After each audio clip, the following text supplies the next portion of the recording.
Hey everybody, Davey here from Davey's World Fishing. I got a pretty cool opportunity today. I'm about to head over with Chris and Darren from CCA California, and I'm going to do an episode of their CCA Cal podcast. We're going to talk everything about Southern California fishing. We're going to talk about our favorite spots to fish. It's going to be a lot of fun. Stay tuned. It's a long one, but stay tuned.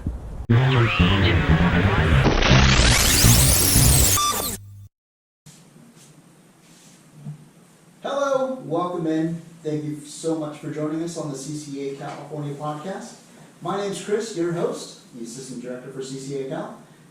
Today we've got a very, very special guest, personally one of my favorite people, Mr. Davey Brown, and we'll be talking to him shortly.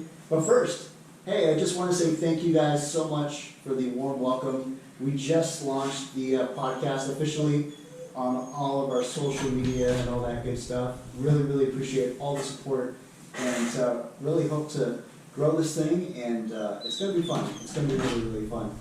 Don't forget, if you want to hear somebody specific or if you have a question that we'd like to answer, anything at all, make sure to send me an email, chrisa@ccacalifornia.org.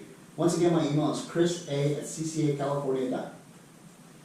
Once again, my email is chrisa@ccacalifornia.org, and we certainly would appreciate it. Also, don't forget, we have a website, ccacalifornia.org, for all of your information regarding CCA California. And don't forget to like us on Facebook at Coastal Conservation Association of California and Instagram, CCA California. Also, since we launched, don't forget to leave a 5-star review if you like it. If you don't feel any obligation to leave any review. That was a joke. It's all good. Anyways, getting to Davey Brown. Davey, how are you, my friend? I'm doing well. Thanks for having me. Hey, thanks for being here. I know we've known each other for quite a bit. I think the first time I met you was at the ISC ISC show a couple years ago. Yeah, that could have been up in Sacramento. Yeah, which is actually going on right now. I remember he kept coming by the booth and asking for my autograph. It was a little embarrassing, but fun. Yeah, that sounds about right. But Davey Brown, we'll get to Okuma and Fish Lab and Soft Steel in a little bit. But tell us a little bit about yourself, man. What's Davey Brown all about? I am just a guy who likes to fish. Born and raised Southern California. I used to pinhead on a couple of boats down out of Long Beach. I used to work on the Annie B barge, if anybody remembers that, when I used to leave out of Belmont Shore there at the Belmont Pier. Just grew up fishing. My dad lived up in Big Bear, spent a lot of time trout fishing up there, all the local boats, half day, 3/4 day, overnighters. I started at Okuma half a year life ago, so I've been there for 15 years already. Wow. I started there as a regional sales manager. I'm in the marketing side now. It's just a lot of fun. Anything around fishing. I've been kayak fishing for probably 25 years. I was one of the early adopters in that, those crazy guys that would get on a piece of plastic, float tubing in my teens, down in Newport Harbor in Long Beach. That was a long time ago.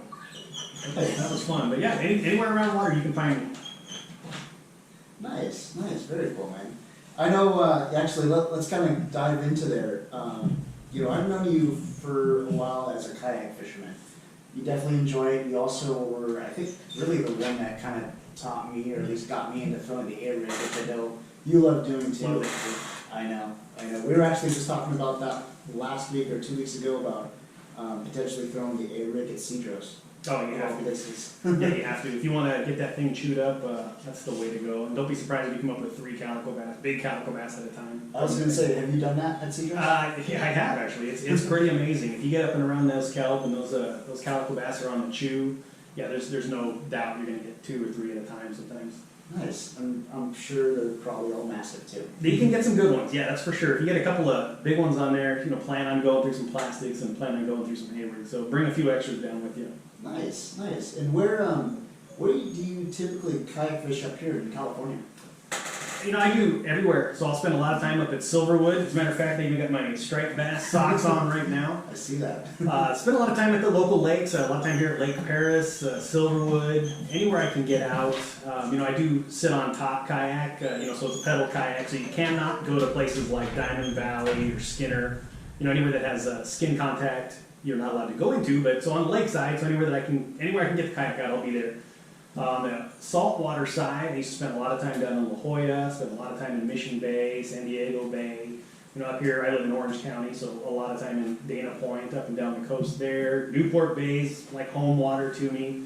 I spent a lot of time in Long Beach, fishing the break wall. You'll see a couple knuckleheads out there fishing the break wall. I was going to say, I think I've seen plenty of videos of you at the break wall. I love the break wall. I'll fish it day, I'll fish it night from the kayak. It can get a little hairy there at night, but it's a magical place, that's for sure. Nice, nice. Well, sticking with kayak fishing, you know, I've never really, I was actually thinking about this morning. I don't think I've ever fished out of a kayak before. And I know, you know, it's quite expensive, for sure. But also, it's interesting. Do you have any recommendations or any, you know, I know that's kind of a loaded question, but any recs for like people just starting out or wanting to get into it at all?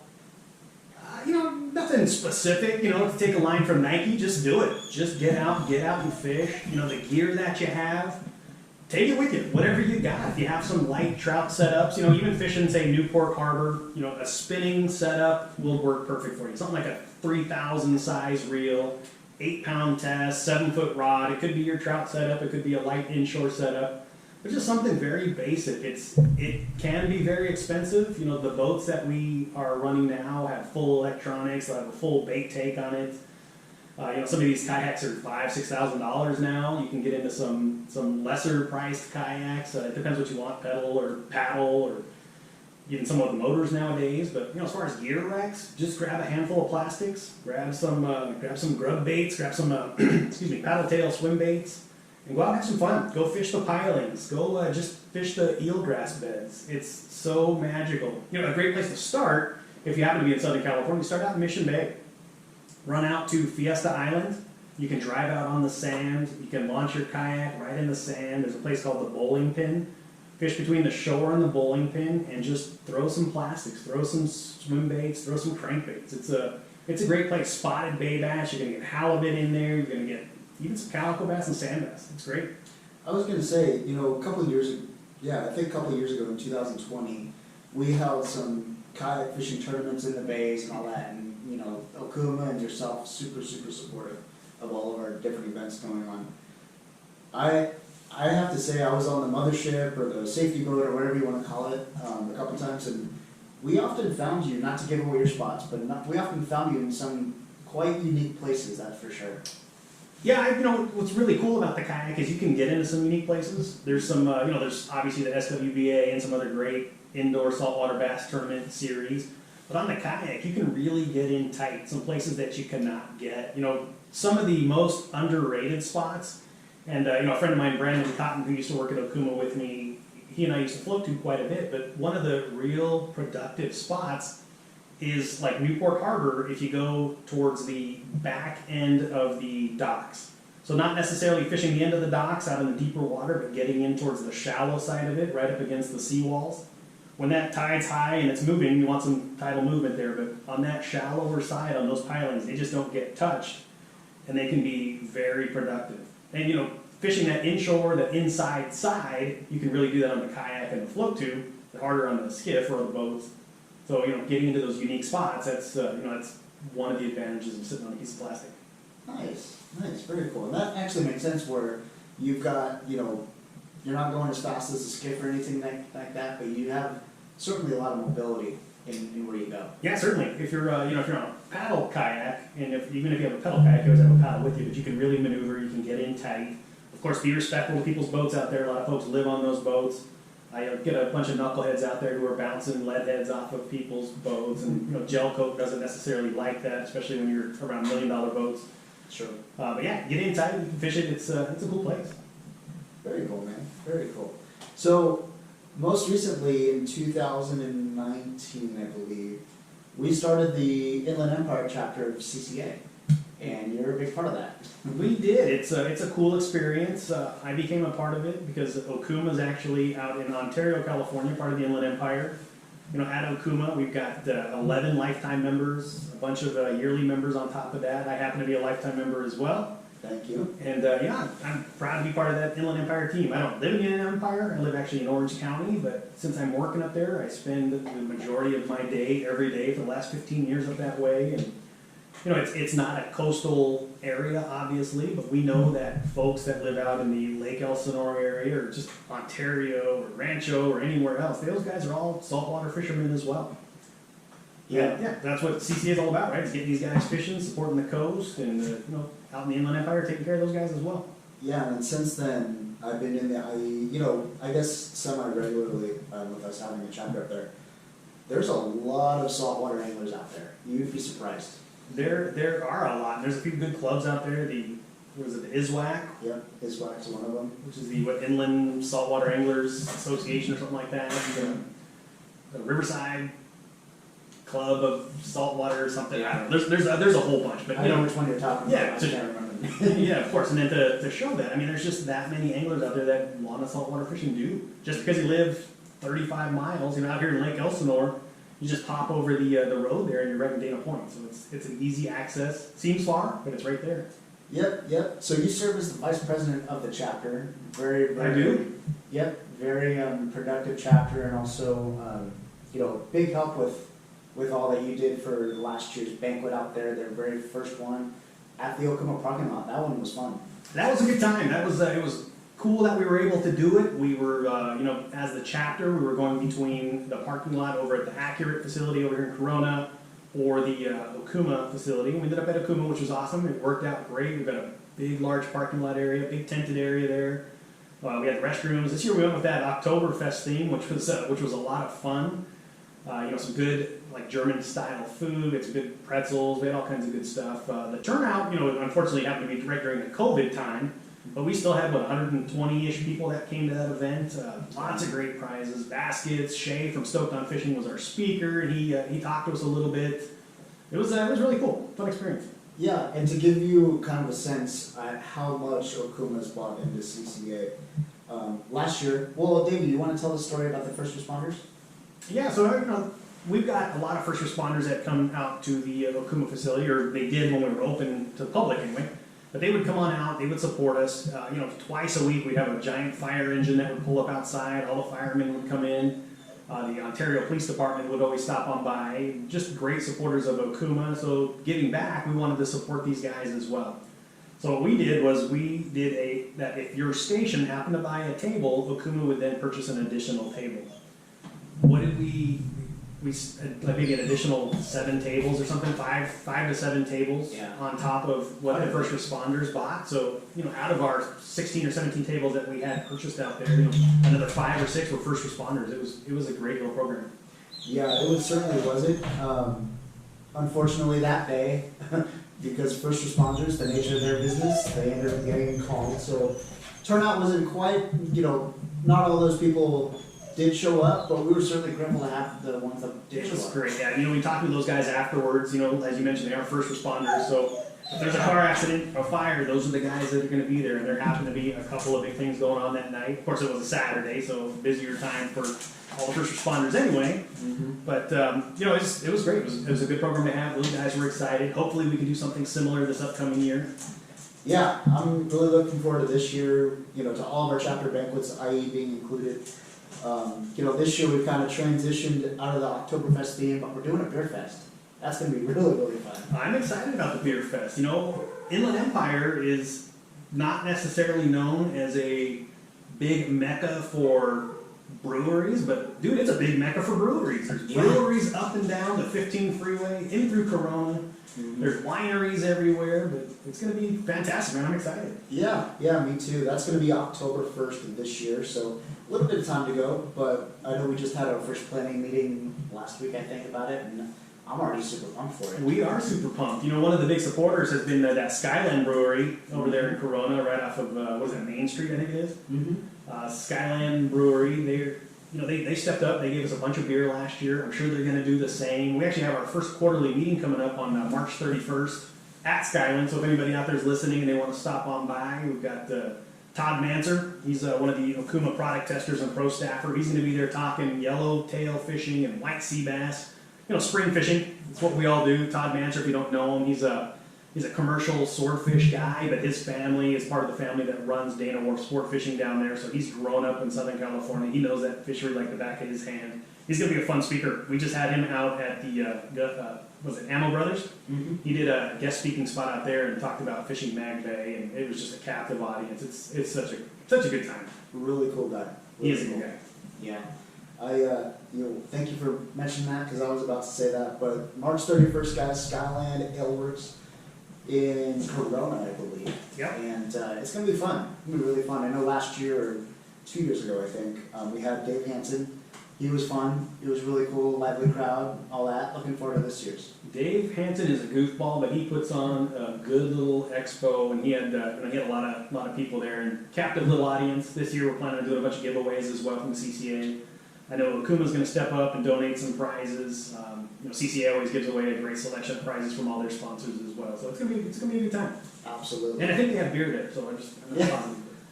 I would hope so, considering True. it's a brewery. But anyways, yeah, it's unbelievable the amount of support that we've seen from Okuma and all of our different sponsors as well. So really, really fortunate to have everyone backing this, because we can't do it alone.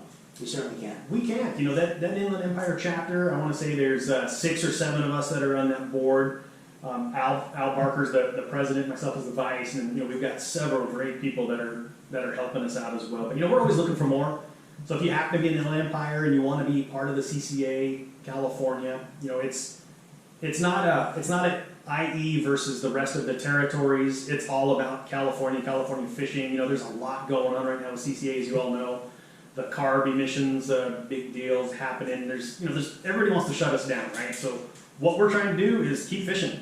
Like I said, I'm 48 years old. I've been fishing for 47 of those years out here in Southern California. I want to keep going.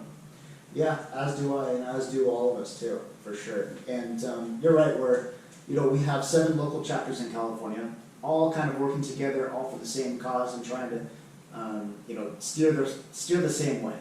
Yeah, for sure. Pretty much. And when I was going with that, I guess. And so if you're in the Inland Empire and you want to be a part of that, reach out to Chris, reach out to myself. We're happy to have you on board. We're always looking for more board members and more ideas and more industries. You don't have to be working in the fishing industry. I happen to, but the other guys that are on the board don't. So anybody that we can get to help us out is awesome. We can always use it, and they're a fun time. Yeah. The seminars are always a really good time. I mean, we have plenty of charters as well, and all that stuff. And speaking of charters, we just announced we're having a new member charter for the IE chapter May 6th and 7th. Awesome. I'm excited. It's going to be a lot of fun. We got to do that last year. You don't have to be a member to go join that charter. It's called the new member charter. Of course, we're looking for new members for California. Last year we did that on the Pride out of Dana Point. We had a great turnout. Fishing was really good for some of us, like really good. This year's going to be out in the El Dorado out of Long Beach. It's another great boat. I'm sure we'll head to San Clemente Islands. Hopefully the white sea bass and yellowtail will be around at that time. That May time frame can be phenomenal out there. And heck, who knows? The way it's going, there could be some bluefin along the way. I know. There could be some yellowfin. I mean, heck, who knows? And what Davey was referring to earlier about some of us having really good fishing, we were the jackpot winner last year with a massive yellowtail. That's right, I forgot about that. Yeah, I did get lucky enough to get a good one on the yo-yo. I love fishing the yo-yo. It's so stinking effective.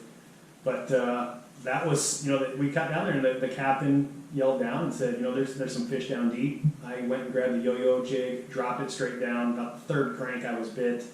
Luckily enough, that was that ended up being the big fish of the trip. It was close. There were some big fish. I forgot what it was, like 31 pounds or something like that. But there was a lot of fish right in that 30-pound range. It was cool. Yeah, and I will say, with the jackpot and all that stuff, you actually donated it back to CCA. So I do. I'm happy to do that. We get the opportunity to fish quite a bit, especially in the position that I work with Okuma. So, putting that back and giving it to CCA, of course, actually I donated half of it to the crew because they were excellent on the boat, and then the rest went to CCA. And, I'm always happy to do that. Absolutely. And, all the charters, I always say, like, the charters that we do with CCA, with all of our other chapters and all that, it's not really, like, you don't have that one guy who sits in the corner and is just bringing everyone else's mood down or anything like that. Yeah, Darren couldn't make it this year, so. Yeah. And also, I forgot to mention the first couple episodes, but we do have a We do have a person who's a big part of the CCA Cal podcast, Darren Crowell. He's part of the Inland Empire chapter, who's sitting here with us all the time. Darren, I don't know if your mic is on, but if you want to say hello. How's it going? Yep, so that's Darren. So anyway, back to Davey Brown.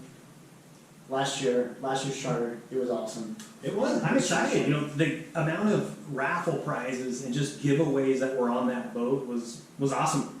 You know, Okuma did a bunch, but so did everybody else. Everybody stepped up. If you didn't walk away with 2 or 3 pieces of swag, you kind of missed out. Yeah, and it's all limited load too, especially this year with the El Dorado being a bigger boat, and I think we're only limiting it to 25 guys. Wow. Yeah, That's a lot of ramp space. Yeah, and Okuma has been gracious enough to sponsor the trip again, so thank you for that. Of course, we're excited to do it. You know, we're going to give out line to all the anglers. You're probably going to walk away with some Fish Lab jigs, and you know, of course, the raffle prizes on top of that. I'm sure we'll do some rods, some reels, and of course, everything CCA kicks in. You got a really good chance of walking away with some really cool stuff. Oh yeah, for sure. And just as a reminder, this year's trip is going to be May 6th and 7th, departing on the 6th out of Long Beach Sport Fishing on the El Dorado. And you can actually go on our website, ccacalifornia.org, and book your spot today. Like I said, limited load, so spots are going to go quick. Sure hope to see you there, for sure. That's a Friday night, right? Friday night, Fish Saturday? Yep, Friday night for Perfect. Saturday, get off work, head down to Long Beach, and you're there, you're fishing with us, which is going to be a fun trip.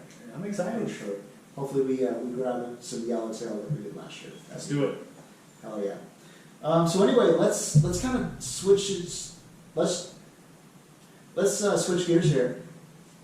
You represent Okuma Fishing USA and all that. Want to give us the elevator pitch? I know Okuma does it does so much for CCA California in terms of sponsorship, in terms of they're actually a founding sponsor too. We are one of the founding sponsors of CCA California. We're proud to be a part of that. We've been a sport fishing manufacturer based in California for, I think this is our 26th year here in the United States. Okuma is actually a Taiwanese company. They used to produce OEM product, so some of the reels you probably have in your arsenal from when you were growing up were built by Okuma, but they would have a competitor's name on it, which is pretty interesting. So they've been around as Okuma for 26 years in the United States. It's really cool. One of the flagship reels that you're going to see on most of the boats now is the Kyra lever drag reels. You know, phenomenal reels. Those reels actually just had their 10th year anniversary last year, so it's amazing how fast time is going. Wow, 10 years. It goes quick. But Okuma's it's a fun place to work. I know you mentioned I'm one of the representatives. I'm actually the senior marketing specialist for the company. I started off, as I mentioned earlier, as one of the sales reps. I do get to travel the country. I do a lot of the filming for Okuma. I do a lot of the how-to videos. Jonathan's the other guy in the marketing department. He and I will usually travel the country and get a lot of the video work done. It's fun. Marketing's a fun side. It's more of the glamorous side than sitting down with our retailers, which I do miss that quite a bit as well. We've got, especially here in Southern California, but everywhere in the country, the buyers and the retailers are awesome people. Just to sit down and hear their stories. You think of so much that you do yourself fishing, but now I'm at a retailer up in Minnesota and we're talking about ice fishing. Man, I'm a kid born and raised in Southern California where it's going to be 78 degrees out here, January 21st today. These guys are at -6, cutting a hole in some ice. So it's neat to experience the different parts of the world as well. I was going to say, that's kind of, with being in marketing with Okuma and all that stuff, it's not just in Southern California, it's all over the place that you kind of have to go to. You get to go experience some new fisheries, I bet. We do. Okuma's a big company. There's, all the competitors that are out there, but Okuma's a little bit of something to everybody. We produce, we're one of the largest salmon and steelhead rod manufacturers for the Pacific Northwest. If you get up to the Midwest, the line counters are the king in that market for your walleye trolling and salmon trolling. You get up in the Northeast, we're one of the top brands for surf rods. You get down into Florida, we've got a full selection for Florida. On the bass side, we've getting back into that real big. I think we've got 4 or 5 new rods of lines of bass rods. We've got the new Hakai bait cast reel that launched at ICAST last year. That thing right there is a game changer in itself. But it's a little of something to everybody. California, easy to think about with the Komodo and the Kyra and the Cavallo and the new Alijos that's about to hit again, thinking that that's our big market. But we're all around the country, so we've got to get out there. We're a small bunch of people. Our entire management staff at Okuma is about 7 or 8 people. They're all diehard fishermen. Doug Lasco is the president. He's also a board member for California, right? Yep, CCA board member, also part of the executive committee. He's part of the executive committee for CCA, so he's traveling the country with CCA, talking good CCA stuff, but he's the president. He's a diehard fisherman. We're all diehard fishermen. So, we're a small enough company, we're a large company, but we're a small enough company that if something comes up and we need to zig when we should have zagged on a product, or if there's something that needs to happen, maybe there's a lineup of rods that's missing a particular action, we can bend and make that happen pretty quickly, which is nice. Very cool. We were kind of going into products there and all that. I know last year you let me borrow a couple of Kyras on a trip, a bluefin trip, and I tell you, man, those were bulletproof. I mean, I pull on, I think, 60 to 70 pound fish with the Kyra 20 and the 30. I mean, it's like catching a bass on those things. They're awesome. It really is. That reel, when those came out, that was an absolute game changer for that lever drag market. With the pull bar drag system, you have no pressure, so you can go to full and still have complete free spool on that thing. The drag on those is phenomenal, right? You can get 100 plus pounds of drag on those larger size reels. You were talking about that 60 to 80 pound stuff. You can catch those on those little 10 size Kyras. There's enough drag and enough pressure, and they're so well built that it's just a game changer. I know a lot of big sport fishing boats out here in Southern California are actually going to the Kyras as their boat setups, which is awesome to see. I was just about to say, I don't think I've ever seen so many Kyras on the sport boats last year than ever before. It's great. Of course, with everything going on in the world right now, the shipping, we talk about all this and containers and lead times and everything else, but it's so hard to get product right now that we're just waiting. But we've got hundreds and hundreds of Kyras that are on the way, that are actually on the water, that should be here real quick. But most of that stuff is pre-sold. It's awesome. It's retailers want it. They can't get enough. It's a good problem to have. Funny story about that. So last year, I think like in August or something, and it was right in the middle of when the supply chain, we're still kind of in it right now, but the supply chain issues were kind of front and center of all the media and all that. And we did a kids trip out of Long Beach, and it was kind of funny sitting next to you and just basically pointing out, saying, yeah, that ship has Kyras, that's got my Cavalas, all that stuff. It's kind of funny. Yeah, it was nuts. We had, at one point there was 150 boats sitting offshore there, just waiting to get some spots. It's, of course that was facetious, pointing that there's some Kyras and there's some Cavalas and whatever over there, but, we're still running about an 8-month lead time. So when I place an order for the new Komodo reels, it's 8 months by the time. So if I place it right now, we're not getting that stuff till August or September. It's just a crazy time, and that's just the supply chain. That's for everybody out there, all competitors of ours. Just about everybody's building overseas, so it doesn't matter where it's coming from, Japan, China, Taiwan. It's long lead times. If you see it at your store, buy it. That's what it comes down to. I was going to say, I've been kind of recommending all my friends and everyone that's close to me, saying, hey, if you want gear this year, or if you want some new gear for the summer and all that stuff, and you see it, you gotta take it out. You do, yeah, you do. It's we're slowly getting caught up on the Okuma side, which has been great. We were able to actually forecast pretty well this last year. We would get, maybe 3 containers a month on, pre-pandemic. This year we've been getting about 3 a week so far, which is, that's a lot of containers of product coming in. Like I said, a lot of that stuff is pre-sold, so we're able to fill the pipeline quite a bit all around the country, which has been great. But yeah, get it. If you're in the store and you see it, get it. Yeah, for sure. And I know I think maybe back in August as well, I went on a 2-day trip. I called you up saying, hey, either me or someone else, basically I needed a new setup for a 2-day trip coming up and all that stuff. And, luckily, you're a good friend of mine. You basically came through with that, and you actually got me a Kavala. And I tried it out. I've been trying it out. Really, really cool little reel. And, it's got all of, almost like the bells and whistles, kind of like Kyra. But, you can do it for smaller fish or even bigger fish, too. Those Cavalas are awesome little reels. They're so compact. There's only 4 sizes within that whole series. There's the 5, there's a 5 narrow, which is about the width of your thumb. Then there's the 12 and the 12 narrow. So it's, that's it. And of course there's left hand as well in that series, but little tiny machined aluminum lever drags.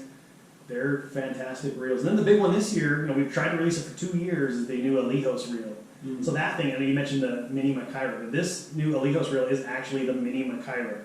We went back and reworked it. We brought them out, we found some issues right away, so we stopped production. We went back and completely retooled that reel, and it is now literally a mini Kyra. It's the same sizes. There's actually a 5, a 12, and a 16 in that series, but it's, we call it the mini Kyra because it actually now has the thrust bearing in it, which is one of the big things that the Kyras have that sets it apart from other competitors.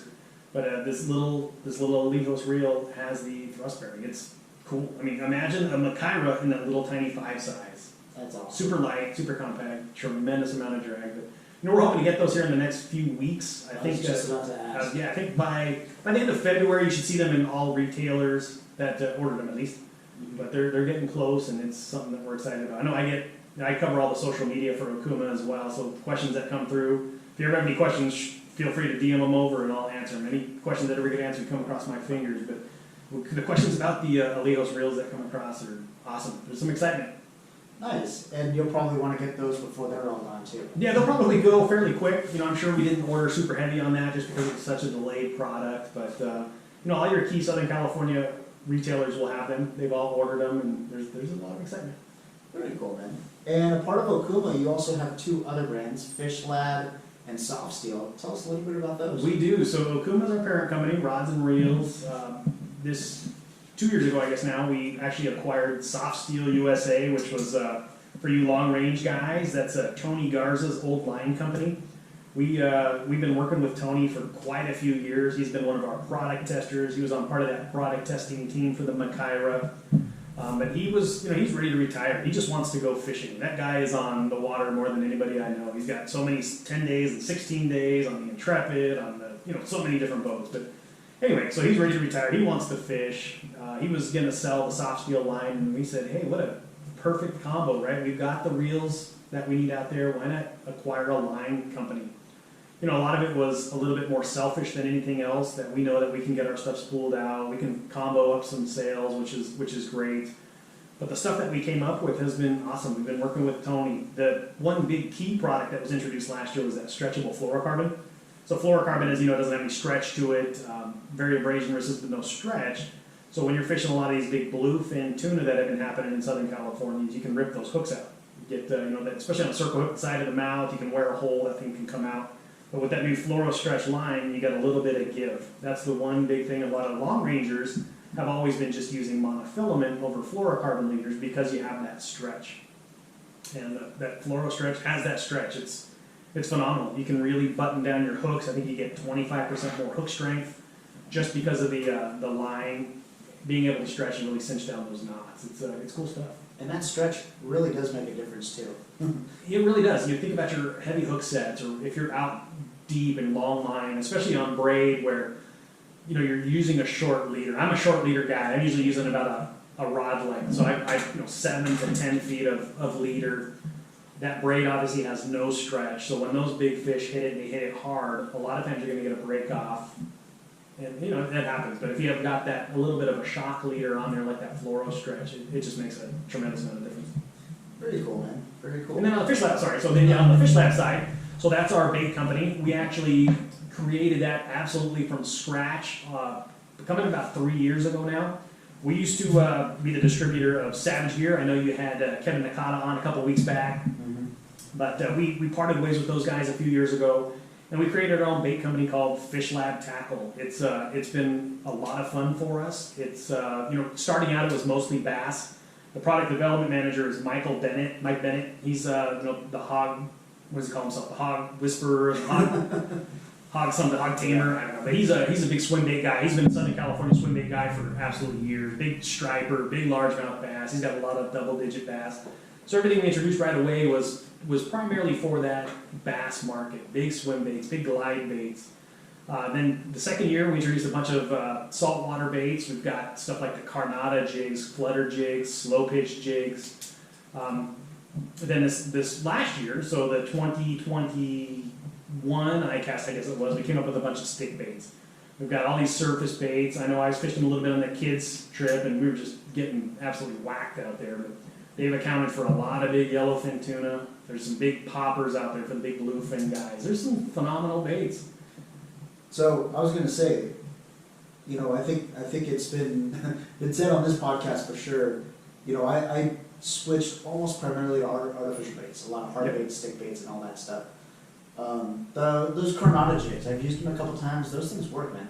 They do. It's flat fall style jigs have been so popular over the last couple of years that you wanted something with some erratic fall to it. It was the thing a couple of years ago. It's still the thing. This year went more knife jigs than anything else, but those Carnadas, they give off such a wide kick when you're dropping that thing down. Basically, you just pitch it out, you let it fall, and the erratic fall they flutter out. When they flutter out and they get that real big wide kick, you're spending more time in the fish zone. So like a knife jig falls fast. You say your fish are in that 20 to 30 fathoms, so they got 60 feet wide of fish. You want your jig to be in there as much time as possible. If you drop a knife jig, dropping that 60 feet could last you about 2 seconds on a straight heavy jig. But on a Carnada jig, a flat fall style jig, an erratic jig, you're going to spend more time. That thing kicks out, it wiggles through. It might take 10, 15 seconds, 20 seconds even to get down through that wad of fish. And those fish are just looking for something that looks like it's wounded, and that's exactly what those things do. Great point there. Spending more time in basically that zone when the skipper always tells you, okay guys, 20 fathoms, 30 fathoms, or 200 feet, or whatever. Especially in this bluefin era, that's pretty important. They are. Those fish are on the move, right? They're not. They radar sonar down there and they see those fish at 60 fathoms. Those fish aren't just hanging out. They're not. Those bluefin aren't just sitting there waiting for some bait to go by their face. They're actually on the move. Those things are moving. That's why those boats got the side scan, because those schools of fish are just on the move the whole time.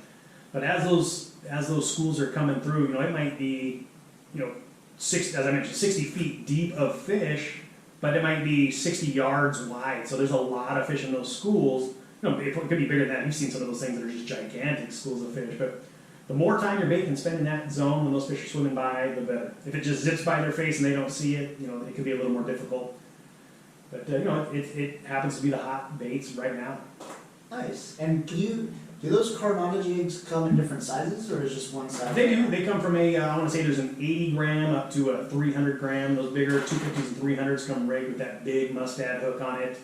A lot of guys will add a couple stinger hooks to them, but they're great. The one exciting bait that we introduced this last year is called the BioFlyer. Did you see that thing by chance? Yeah, that was really cool. So everybody knows the flying baits, using frozen flyers, the yummies. There's so many great artificials out there, but getting the flying fish now, you can't net them anymore. They changed the regulations where you actually have to catch them like on a sabiki rig, which catching flying fish on a sabiki rig is pretty darn tough. Yeah. So it's a little difficult. You can buy them at $40 or $50 for a frozen flyer.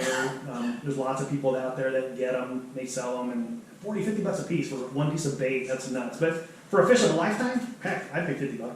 Yeah. So this BioFlyer that Fish Lab came out with, it's actually a little harness that's got mylar wings that stick out, and it looks exactly like a flying fish. So you can go get yourself a scoop of mackerel, jig up some mackerel. You can you attach this little set with a little rubber band, little pin system, and it attaches right to your mackerel or mullet. If you're on the East Coast, you're fishing for sailfish, but you attach that right to your mackerel, and now you got a flyer. It's so cool. They're going to run you about $10, but $10 instead of $60, it's nuts. That's so cool, and I just noticed on the website it's out of stock. Oh, they're not. Yeah, so they haven't shown up yet. So it's a brand new thing for ICAST. That first shipment, I want to say we're a few weeks out on that. It actually could be on the water now as well. But as we're getting into this bluefin season, this is going to be a key player. It's something we're very excited about. The testing has been phenomenal on these things. They're drawing in big strikes, and I'm excited to be able to release some of the footage of these just monsters coming out of the water. You ever seen a Volkswagen come out of the water? Yeah. That's exactly what it's like. I'll look that up on YouTube all day, every day, and it's super, super exciting no matter what. Yeah, it's pretty cool. That's very cool, man. I mean, it's basically almost like a set of wings for, a mackerel or anything. That's exactly what it is. That's pretty unique. And you just rig it to your kite or your balloon, whatever you happen to be doing, and it looks just like a flyer skitter along. The cool thing is you're using a live bait. You can use a dead mackerel, but you can use a live mackerel. So that live mackerel, as it's kind of popping and wiggling on the surface there, as mackerels do, they're nuts, man. They're going crazy and splashing. This thing draws in some big strikes from down below. It's pretty cool. It's exciting. It's awesome, man. So, obviously we talked about the BioFlyer and a couple other jigs and all that. Davey Brown, when you're going, we'll start with tuna, the big bluefin and all that. But when you're going tuna fishing this year in 2022, what are you bringing? What's your go-to setup?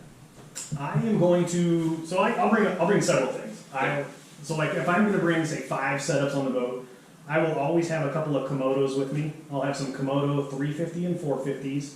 Those are our low profile reels. You know, you're talking 25 to 30 pounds of drag out of those little guys.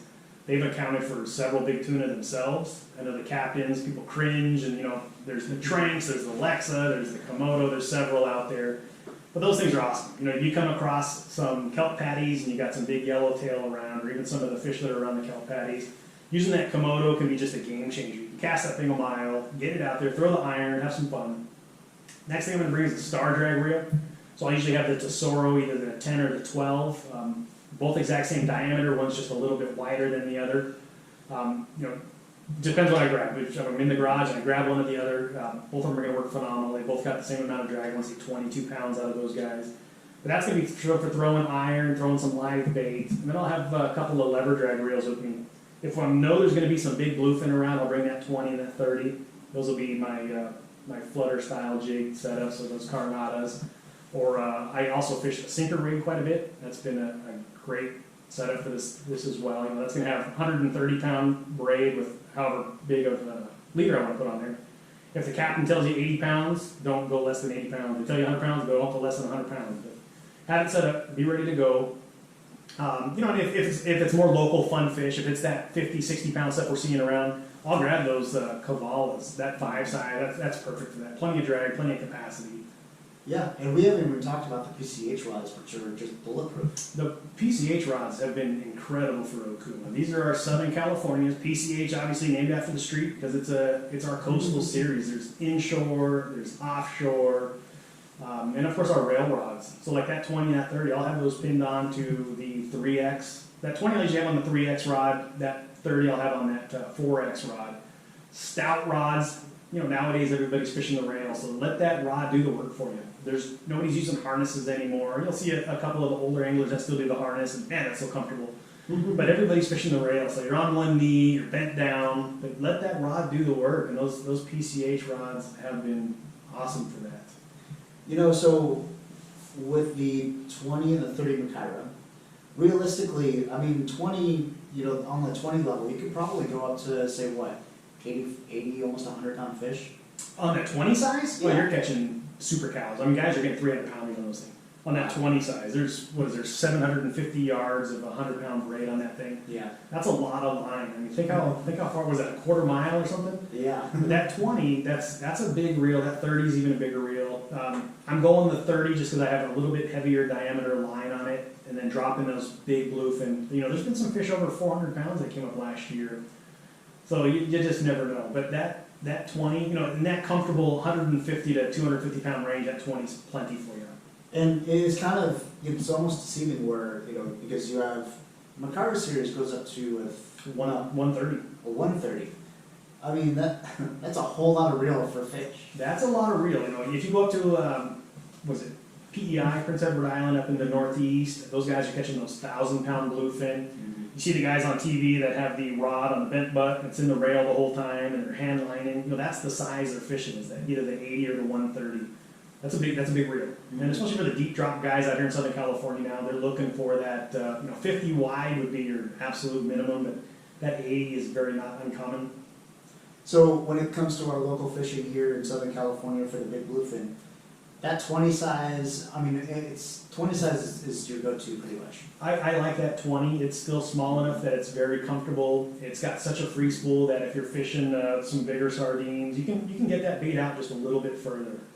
The free spool on thing's fantastic. You don't want any drag on your bait as it's swimming away, especially if you're fishing live bait. You don't want any drag. Let that bait get out from the boat. Those fish are not necessarily sitting right under the corner. Look where that captain or the deckhand is actually throwing that bait. If they're chumming in the back left corner, head towards that back left corner, let your bait sail, get it as close to that chum, because those fish know that's what's happening. It's like Pavlov's dogs, right? They're hearing that splash, they know a bait's going to land there, so if you can get your bait as close to that as possible, do it. Those Macgyvers have so much free spool that you can actually do that. It's great. Yeah.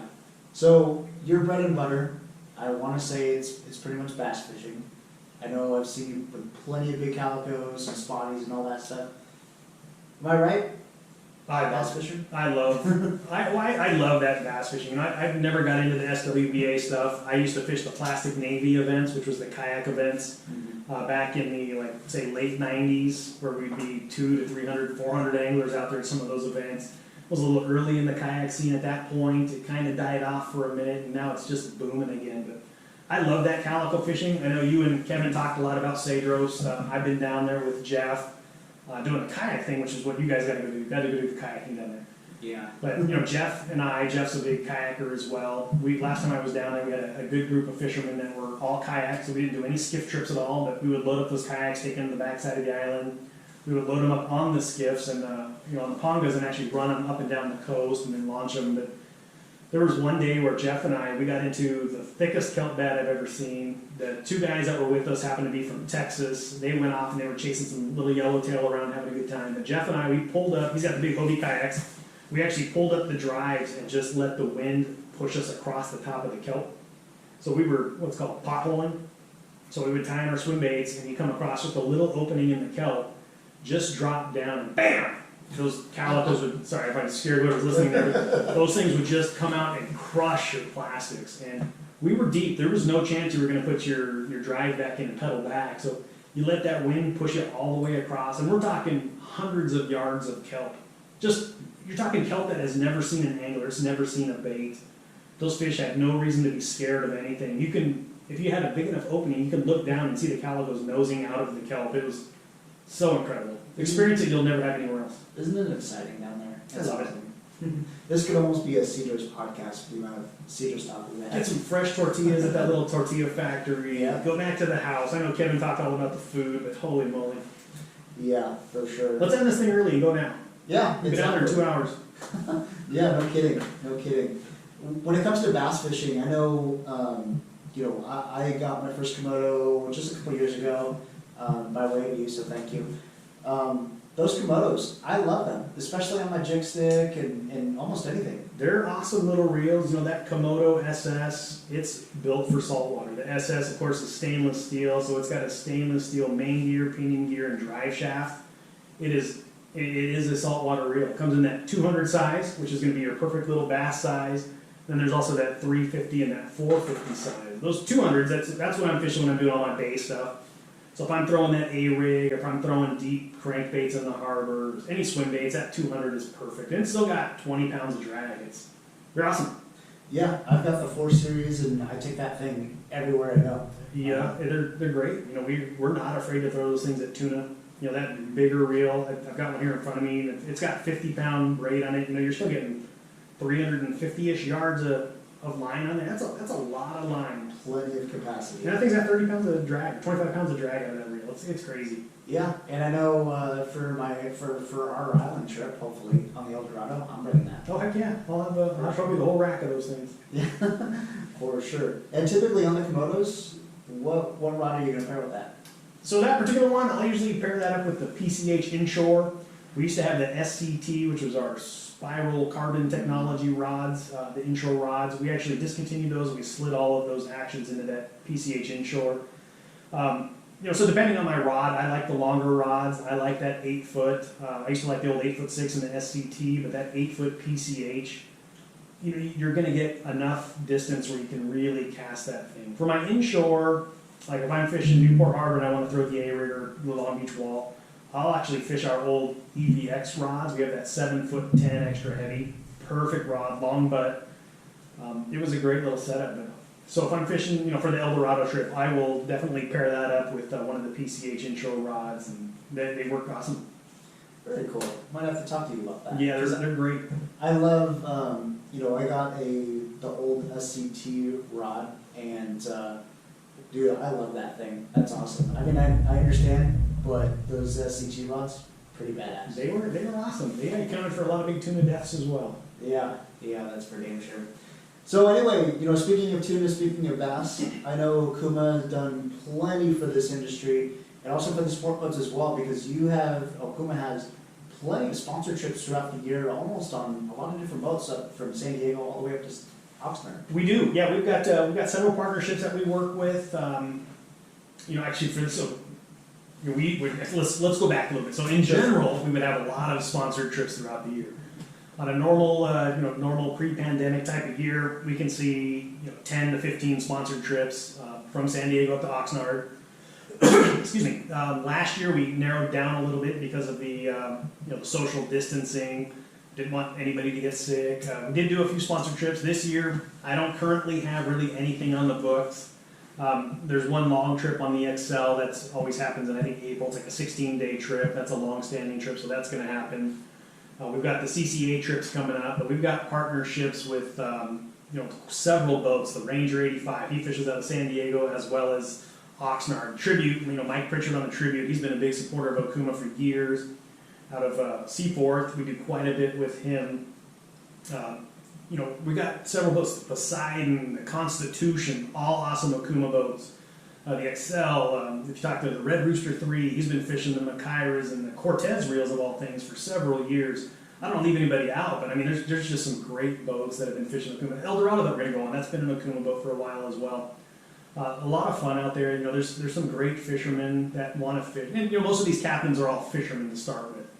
And they know what the a quality product is. They're not going to put something, guys, especially nowadays, the trips are so expensive to get on these boats. They want to put a quality piece of equipment in their hand. They don't want them to have a bad experience and not come back. Yeah, great point, great point. And also you just mentioned, Okuma is going to be sponsoring the Inland Empire Chapter boat in Charter Challenge. That's going to be exciting. That is a good time. Unfortunately, it canceled last year. Oh my goodness. But that was tough. We finally, I guess that was a litany of things, right? I mean, the boat we were supposed to go on ended up not happening. We finally got the correct boat that we were going to get onto, which we're going to use this year. Mm-hmm. But then where we were headed was like 40 to 50 knot winds and 25-foot seas or something stupid. Yep. So canceled altogether. But it's going to be a lot of fun. Tell us how that works. Yeah, so just to refer back to last year, we had 2 boat cancellations and weather at the last minute. Within 2 weeks of the trip too, so finding a last minute boat, a little bit difficult, but we managed and ultimately it ended up getting canceled because of weather. Incredible. I probably got some more gray hairs out of that whole week for sure. But anyway, for this year, 2022, Charter Challenge, SoCal Charter Challenge is October 9th to the 11th. We've got 4 different boats representing 4 different chapters.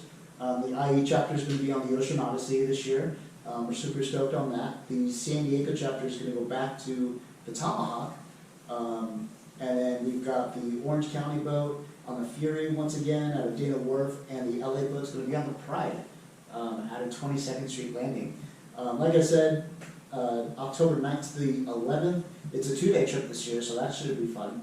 It's always been a day and a half. And all the pricing, all of the spots are available right now, and they're actually going quick.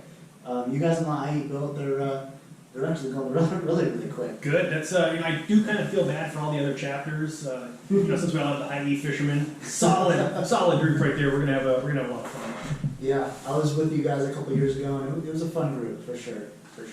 When you get people like Davey and Darren and our good friend Steve Ricard all on the same boat, it's a good time. It is a good time. It's hopefully we can all make it happen this year. Yeah, absolutely.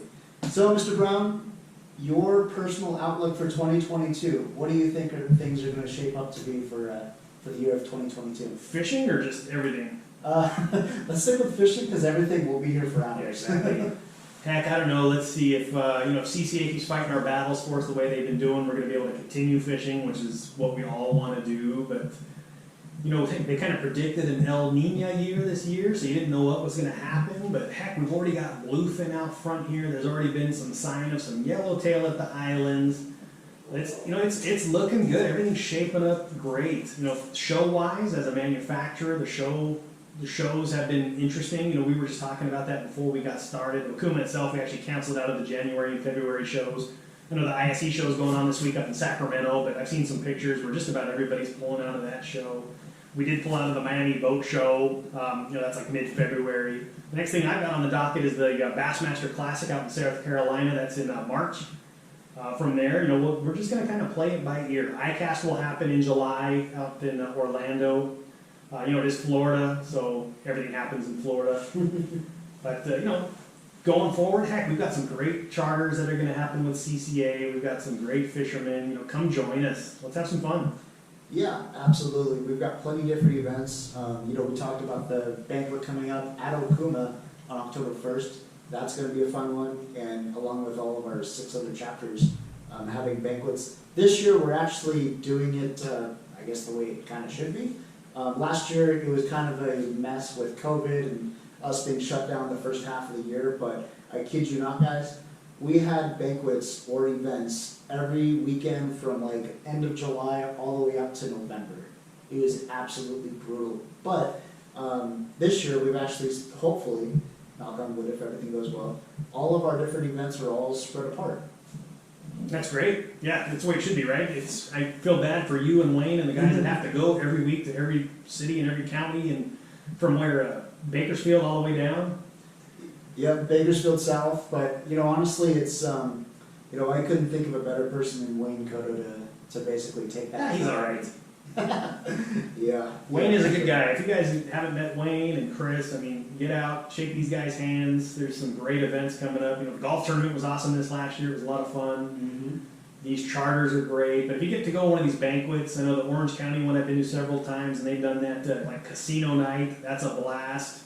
This last year we did that golf tournament with those guys. The San Diego banquet I've been to several times as well, but with hanging out with Ollie and all the team down in San Diego is a fun time as well.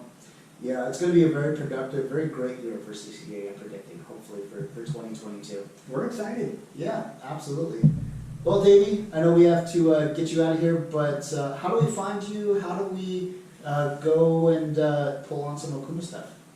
So head to your local retailer if you want to pull on anything. We actually do not have a showroom at the Okuma facility, but if you want to get in touch with me personally, my email is dave@okumafishingusa.com. Head over to okumafishingusa.com. That's the website for Okuma. Fish Lab Tackle is the website for Fish Lab, and Softsteel USA is the website for the line. It's been great being here. I appreciate the opportunity. Absolutely, and like I said before, we really appreciate Okuma, all the things that you guys do for CCA. I know we just re-upped their sponsorship for 2022, so thank you again. And I'm really looking forward to a great year with all of you guys and everyone at Okuma. Awesome. Let's see you guys on some boats. Get in touch with Chris. Absolutely, absolutely. Thank you, my man. Guys, once again, ccacalifornia.org is our website. Make sure to log on and check us out. You can also like us on Facebook at Coastal Conservation Association of California, and on Instagram, follow us at CCA California. Once again, thank you so much for joining us. Please make sure to go and leave us a great review, hopefully, and rate us 5 stars on Apple Podcasts and all that good stuff. And once again, very much appreciate all of the good vibes and the basically all the love for our launch that just happened this week. My name's Chris, I'm your host, and we will see you guys next week. Thank you so much.